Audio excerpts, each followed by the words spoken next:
میری محدود صلاحیت ہے، اس لیے میری بساط سے زیادہ یہ ہے کہ ہر وقت کا غم مجھ پر ہے۔ تو شاعر اپنے غموں سے پریشان دکھتے ہیں، ہر وقت کے غم سے گھبرائے ہوئے ہیں، اور گھبرا کر کہتے ہیں کہ میں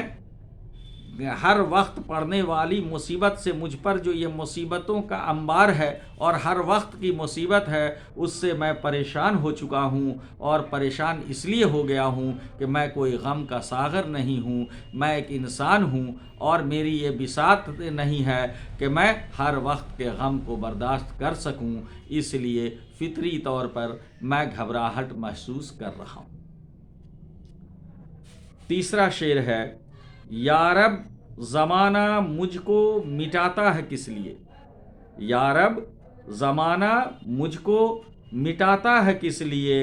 لوحے جہاں پہ حرف مقرر نہیں ہوں میں، لوحے جہاں پہ حرف مقرر نہیں ہوں میں۔ حرف مقرر کا مطلب دوبارہ لکھنا۔ تو شاعر موصوف اس شعر میں فرماتے ہیں کہ اے اللہ، یہ زمانہ والے مجھ کو کیوں مٹانا چاہتے ہیں؟ اے اللہ، یہ دنیا والے، یہ زمانہ والے، یہ لوگ مجھ کو مٹانا کیوں چاہتے ہیں؟ کیا انہیں معلوم نہیں کہ میں اس جہان میں ہمیشہ رہنے کے لیے نہیں آیا ہوں، میں کوئی لوح جہاں پہ حرف مقرر نہیں ہوں، مجھ کو بھی موت آنی ہے، ہر بشر کو موت آنی ہے، میں تو خود اس دنیا کو چھوڑ کر چلا جاؤں گا، پھر اے میرے رب یہ لوگ مجھ کو مٹانے پر کیوں پریشان ہیں؟ شاعر موصوف اس میں درس دیتے ہیں کہ ہم سب جو ایک دوسرے کو مٹانے کے خواب دیکھا کرتے ہیں، تو یہ سب بیکار کی باتیں ہیں، کیونکہ ہمیں یہ یاد رکھنا چاہیے کہ اللہ نے ہمیں اس دنیا میں بھیجا ہے تو ہمیں ایک محدود زندگی دی ہے، ہم وقت کے لقمہ ہیں، اجل کے لقمہ ہیں، اور نہ جانے کب ہم اجل کا لقمہ بن جائیں گے۔ اس لیے کسی دوسرے کو مٹانے کے بجائے یہ یاد رکھنا چاہیے کہ موت برحق ہے، ہر بشر کو آنی ہے، اور ہر بشر اس دنیا کو چھوڑ کر جانے والا ہے۔ تو شاعر موصوف کہتے ہیں، یا رب زمانہ مجھ کو مٹاتا ہے کس لیے، لوحے جہاں پہ حرف مقرر نہیں ہوں میں۔ حیرانی و پریشانی کے ساتھ اپنے رب سے کہتے ہیں کہ اے اللہ، یہ دنیا والے ہم کو مٹانے کے پیچھے کیوں پریشان ہیں؟ کیا یہ نہیں جانتے کہ میں یہاں ہمیشہ رہنے کے لیے نہیں آیا ہوں، مجھے بھی موت آنی ہے، اور میں بھی اس دنیا کو چھوڑ کر جانے والا ہوں۔ چوتھا شعر ہے، کس واسطے عزیز نہیں جانتے مجھے، کس واسطے عزیز نہیں جانتے مجھے، لعل و زمرد و زر و گوہر نہیں ہوں میں۔ اس شعر میں شاعر موصوف اپنی تنگ دستی کا ذکر، اپنی مفلسی کا ذکر کر رہے ہیں، اور موجودہ دور کے عشق کی کیفیت کو بیان کر رہے ہیں۔ شاعر کہتے ہیں کہ میں جانتا ہوں کہ میرا معشوق مجھ کو عزیز کیوں نہیں مانتا ہے، میرا معشوق مجھ کو عزیز کیوں نہیں جانتا ہے، اس لیے کہ اس معاشی دنیا میں انسان اسی سے محبت کرتا ہے جس کے پاس لعل و گوہر ہوتا ہے، جس کے پاس مال و زر ہوتا ہے، اور میں مفلس ہوں، میرے پاس بہت زیادہ مال و زر نہیں ہے، شاید یہی وجہ ہے کہ میرا معشوق مجھ کو عزیز نہیں جانتا ہے۔ اس شعر میں شاعر موصوف نے مادیت پسند دنیا پر تنقید کی ہے، اور آج کی محبت، آج کے عشق کو آئینہ دکھایا ہے، اور شاعر موصوف اپنے خود کی مفلسی کا تذکرہ کرتے ہوئے کہتے ہیں کہ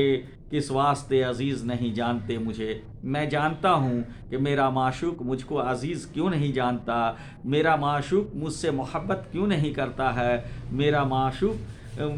مجھ میں چاہت کیوں نہیں رکھتا ہے۔ اس کی سبب یہ ہے کہ میرے پاس لال و گوہر نہیں ہے، میرے پاس مال و دولت نہیں ہے، میں مفلس ہوں، اور مفلس سے بھلا کون محبت کرتا ہے۔ مقطع کا شعر ہے، غالب وظیفہ خوار ہوں دو شاہ کو دعا، غالب وظیفہ خوار ہوں دو شاہ کو دعا، وہ دن گئے جو کہتے تھے نوکر نہیں ہوں میں۔ غالب اپنے جوانی کے دنوں میں اکثر یہ کہا کرتے تھے کہ میں کسی بادشاہ کا ملازم نہیں ہوں، میں کسی بادشاہ کی قصیدے نہیں پڑھ سکتا، کیونکہ میں آزاد طبیعت کا شاعر ہوں، میں کسی کا نوکر نہیں ہوں۔ لیکن بڑھاپے کے زمانے میں غالب کو ایک ذمہ داری دے دی گئی تھی بادشاہ کے یہاں، اور ادبی ذمہ داری کو پورا کر رہے تھے، گویا وہ ملازم ہو گئے تھے بادشاہ کے دربار میں۔ تو اس لیے غالب فرماتے ہیں کہ اب تو وظیفہ سے، بادشاہ کے در سے جو وظیفہ ملتا ہے اسی سے میری زندگی کا گزارا چلتا ہے، تو میں اب کیسے کہوں کہ میں کسی کا نوکر نہیں ہوں، وہ دن لد چکے ہیں۔ غالب وظیفہ خوار ہوں، دو شاہ کو دعا، اے غالب اب تو میں بھی وظیفہ خوار ہو گیا ہوں، بادشاہ کی عنایتوں پر زندہ ہوں، بادشاہ جو وظیفہ عنایت کر رہے ہیں اسی سے میری زندگی چلتی ہے، اس لیے میں اب کیسے کہوں کہ میں آزاد طبیعت کا شاعر ہوں، اور اب میں یہ کیسے کہوں کہ میں نوکر نہیں ہوں، ملازمت کرتا ہوں، گویا نوکر ہوں، وظیفہ پاتا ہوں، اس لیے پابند ہوں، اب میں آزاد طبیعت کا شاعر نہیں ہوں۔ یہ پہلی غزل تھی مرزا غالب کی۔ آئیے چونکہ وقت کم ہے آپ کے ایگزام میں، اس لیے میں دوسری غزل کا مطلع پڑھ رہا ہوں۔ سب کہاں کچھ لال او گل میں نمایاں ہو گئیں، سب کہاں کچھ لال او گل میں نمایاں ہو گئیں، خاک میں کیا صورتیں ہوں گی کہ پنہاں ہو گئیں۔ یہ غزل اصل میں 14 اشعار کا تھا، لیکن آپ کی درسی کتاب میں اس میں سے صرف 7 اشعار دیے گئے ہیں۔ دیوان غالب میں نے اس غزل کو پڑھا ہے، وہاں پر 14 غزل ہیں، اس غزل کو پڑھا 14 اشعار ہیں، لیکن یہاں پر آپ کی درسی کتاب میں صرف 7 اشعار اس میں سے دیے گئے ہیں۔ سب کہاں کچھ لال او گل میں نمایاں ہو گئیں، خاک میں کیا صورتیں ہوں گی کہ پنہاں ہو گئیں۔ لالا پھول کو کہتے ہیں، ایک خاص قسم کا پھول ہے، اور گل کسی بھی پھول کے سلسلے سے کہا جاتا ہے۔ تو شاعر یہ کہتے ہیں کہ ہم جو یہ پھول میں رنگت دیکھتے ہیں، مختلف قسم کے پھول، گل اور بوٹے جو زمین سے درخت پودے اگتے ہیں اور اس پودے پر یہ جو خوبصورت پھول آتے ہیں، ان پھولوں کی جلوہ نمائی ہوتی ہے، ان پھولوں میں خوبصورتی نمایاں ہوتی ہے، لیکن ہم شاید بھول جاتے ہیں کہ اس زمین پہ جو خوبصورت لوگ مدفن ہوتے ہیں وہ خاک میں پنہا ہو جاتے ہیں، اور ان کی رنگت ہی ان گل اور بوٹوں میں ہمیں نظر آتی ہے۔ یعنی شاعر موصوف یہ کہتے ہیں کہ یہ جو ہمیں گل اور بوٹے، یہ جو پھول پتے نظر آتے ہیں، یہ جو لال و گل نظر آتے ہیں، اور اس میں جو خوبصورتیاں ہیں، ان میں جو نمایاں خوبصورتی ہے، ان کا جو جلوہ ہے،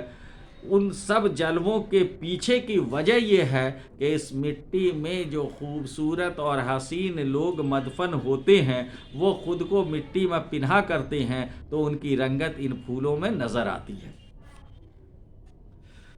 دوسرا شعر ہے، قید میں یعقوب نے لی گو نہ یوسف کی خبر، قید میں یعقوب نے لی گو نہ یوسف کی خبر، لیکن آنکھیں روزنیں دیوار زندہ ہو گئیں۔ روزن کہتے ہیں روشن دان کو۔ اس شعر میں یوسف علیہ السلام اور یعقوب علیہ السلام کا تذکرہ کیا گیا ہے۔ ہم سب پہلے بھی جانتے ہیں یوسف علیہ السلام بہت خوبصورت تھے، اور ان کے والد محترم یعقوب علیہ السلام ان سے بہت زیادہ لگاؤ رکھتے تھے، اس وجہ سے باقی بھائی ان سے کافی جلن کرتے تھے۔ کئی مرتبہ بھائیوں نے انہیں ہراساں و پریشان کرنے کی کوشش کی، یہاں تک کہ مارنے کی بھی کوشش کی۔ ان کو ایک بار لے جا کے ایک کنویں میں گرا دیا، ان کے کپڑوں کو خونوں سے لت پت کر کے والد محترم کو لا کے دکھا دیا کہ بھیڑ ان کو کھا گئی، لیکن یوسف علیہ السلام وہاں سے کسی طرح نکل گئے۔ اور بھی کئی بار ان کے ساتھ کئی پریشانیاں آئیں، جن کے متعلق آپ نے بہت سارے قصے پڑھے ہوں گے،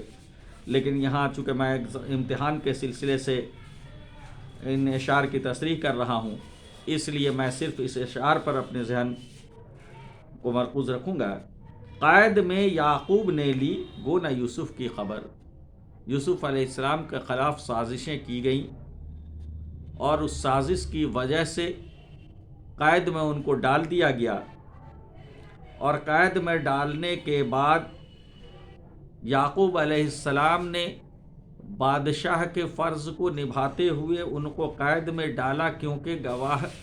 سارے ان کے خلاف تھے۔ حالات ایسے تھے کہ بادشاہ کے فرائض کو، حکمراں کے فرائض کو انجام دیا، لیکن دوسری جانب وہ ایک باپ تھے، اور باپ کو بیٹے کے تئیں جو صدمہ ہوتا ہے، اور خاص کر تب جب وہ حالات کو جانتا ہو کہ میرے بیٹے کے خلاف سازشیں کی جا رہی ہیں، تو یہ ان کے لیے بہت بڑا مسئلہ ہوتا ہے۔ تو قید میں یعقوب نے لی گو نہ یوسف کی خبر۔ قید میں ڈالنے کے بعد گرچہ یعقوب علیہ السلام نے یوسف علیہ السلام کی خبرگیری نہیں کی، لیکن باوجود اس کے اپنے بیٹے کی یاد میں اتنا روئے کہ کہا جاتا ہے کہ یوسف علیہ السلام کی آنکھیں زار و قطار رونے کی وجہ سے، آنسویں بہانے کی وجہ سے سفید ہو گئی تھیں۔ تو اس شعر میں شاعر موصوف فرماتے ہیں، قید میں یعقوب نے لی گو نہ یوسف کی خبر، لیکن آنکھیں روزن دیوار زندہ ہو گئیں۔ اس شعر میں شاعر موصوف فرماتے ہیں کہ یعقوب علیہ السلام نے گرچہ یوسف علیہ السلام کی قید خانے میں کوئی خبرگیری نہیں کی، لیکن وہ ان کی یاد میں اتنا روئے کہ جو روزندان تھا وہ ان کی آنکھوں سے ایک روزندان بن گیا، اور وہ دیوار کے پس منظر کو دیکھتے تھے، ہر وقت اپنے بیٹے کی کیفیت اور حالات کو محسوس کرتے تھے اور روتے رہتے تھے۔ تو گرچہ یعقوب علیہ السلام نے قید میں یوسف علیہ السلام کی کوئی خبرگیری نہیں کی، لیکن اپنے بیٹے کی یاد میں اتنا روئے کہ دیواروں میں روزندان بن گیا، اور ایسا محسوس ہوتا تھا کہ وہ روزندان یوسف علیہ السلام کی آنکھیں ہیں، اور وہ اندر کے حالات سے یوسف علیہ السلام کو ہر وقت آگاہ کرتی تھی، یعنی دل کے آئینے سے وہ دیکھا کرتے تھے۔ جو اے خوں آنکھوں سے بہنے دو کہ ہے شام فراق، میں یہ سمجھوں گا کہ شم میں دو فروزاں ہو گئی۔ جو اے خوں کا مطلب ہوتا ہے خوں کی ندیاں یا نہر، اور فروزہ کے معنی ہوتا ہے روشن، اور شام فراق کے معنی جدائی، شام فراق کا مطلب جدائی کی شام۔ شاعر موصوف کہتے ہیں کہ جدائی کی شام ہے، اس لیے آنکھوں سے آنسوؤں کا سمندر اگر بہتا ہے تو بہہ جانے دو، میں یہ سمجھوں گا کہ شم میں دو فروزاں ہو گئیں، فروزہ مانے روشن، میں یہ سمجھوں گا کہ یہ دونوں آنکھیں میری جو ہیں وہ شمع کے مانند فروزہ ہو گئی ہیں، روشن ہو گئی ہیں۔ یعنی شام فراق میں، جدائی میں شاعر کو جو تکلیف ہوتی ہے، عاشق و معشوق کے مابین جب شام فراق آئے تو دونوں کی کیفیت ایسی ہو جاتی ہے، اسی کو شاعر موصوف نے عشق کی کیفیت کو بیان کرتے ہوئے کہا ہے کہ اگر جوئے خون یعنی خون کی ندی آنکھوں سے بہتی ہے تو بہہ جانے دو، کہ یہ شام فراق ہے، جدائی کی شام ہے، میں یہ سمجھ لوں گا کہ ہماری یہ دونوں آنکھیں وہ شمع فروزاں ہو گئیں، یعنی دونوں آنکھیں جو ہیں وہ شمع کی مانند روشن ہو گئی ہیں، اور اس سے میں شام فراق کے بعد بھی اپنے معشوق کو محسوس کروں گا۔ اس کا چوتھا شعر ہے جس میں شاعر موصوف نے اپنی غزل گوئی کی تعریف کی ہے۔ عموماً شاعر اپنی شاعرانہ عظمت کا تذکرہ اپنے اشعار میں بھی کیا کرتے ہیں، اور یہاں پر بھی غالب نے وہی کیا ہے، میں چمن میں کیا گیا گویا دبستہ کھل گیا، بلبلیں سن کر میری نالے غزل خواں ہو گئی۔ آہوزاری، نالہ منے آہوزاری۔ اس شعر میں شاعر موصوف یہ فرماتے ہیں کہ میں غزل کے چمن کا بادشاہ ہوں، اور میرے چمن میں جانے سے پورا دبستان، دبستان کا مطلب اسکول یا مدرسہ، غزل کا جو مدرسہ ہے، یعنی غزل سیکھنے والے جتنے لوگ ہیں وہ سب کھل جاتے ہیں۔ میں جب غزل کی کسی محفل میں، جب میں غزل کے کسی مدرسے میں جاتا ہوں تو سارا چمن کھل اٹھتا ہے، بلکہ میرے آہوزار کو، میرے نعلہ کو، یعنی میری غزل خوانی کو سن سن کر جتنی بلبلیں ہیں وہ سب غزل خواں ہو گئی ہیں۔ یعنی غالب موصوف کہتے ہیں کہ دبستان غزل میں جتنے شاعر ہیں ان سے میرا مقام الگ ہے، اور میں جب شاعری کے دبستان میں جاتا ہوں تو لوگوں کا چہرہ کھل جاتا ہے، اور جتنے لوگ شاعری سیکھنا چاہتے ہیں اور شعر و شاعری سے دلچسپی رکھتے ہیں وہ میری غزلوں کو سنتے ہیں تو وہ بھی غزل خواں ہو جاتے ہیں، ان کے اندر بھی غزل گوئی کی صفت پیدا ہو جاتی ہے۔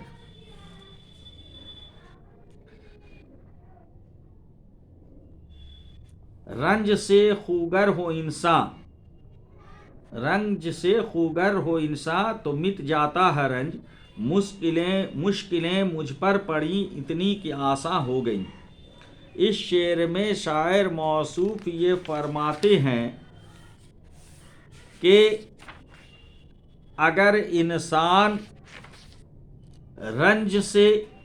خوگر ہو جائے، یعنی رنج کا عادی ہو جائے، خوگر ہونا مانے عادی، اگر انسان رنج کا عادی ہو جائے